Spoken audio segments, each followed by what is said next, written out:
I am practicing slowly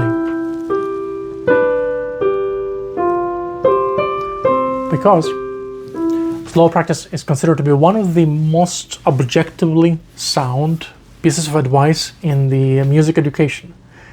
It is also one of the easiest ways to waste an hour and feel productive while doing it. Welcome to Nuances and Nuisances, new mini-series where I briefly explore sound, solid, piano and general music learning advice, not in order to debunk or criticize them, but to point out small nuances that if we miss, if we are not aware of them, very good advice and just surface level of modeling that advice leads to a nuisance that is frustration and stalled progress. So this video is about practicing slowly. When we do that, we are able to notice a number of things. We have more time to process what is on the page, what's happening in our hands, and we have more time to process the outcome, the sound that we want. And we are able to do all of that while reducing cognitive overload and without overwhelming our senses as much. But the risk of it becoming a nuisance comes from a personal experience, and I hope people talk about it this way, but I wasn't taught to think in these terms. It boils down to slow practice becomes a waste of time if, however slowly we work on something, we are repeating motions over and over and over again in the way that is different from the way how our body is supposed to be moving when played in tempo.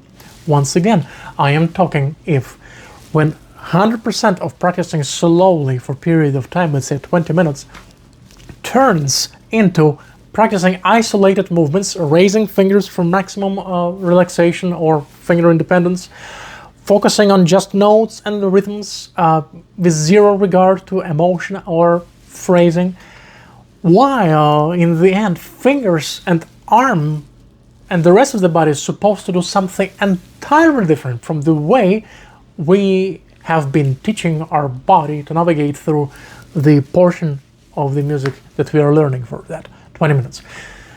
So the detail, the nuance is as follows, and I always do it this way, and I always tell my students to do it as well.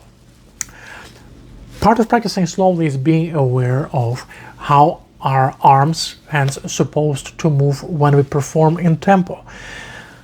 Sometimes it means that after repeating something super slowly for a few times, and once again, this is my practical approach to certain sections in the music, I run through it in tempo, not to feel good, because often I would feel bad while doing that, but just to see, is my hand actually doing what it's supposed to be doing when I practice slowly? So for example, instead of just doing this all the time,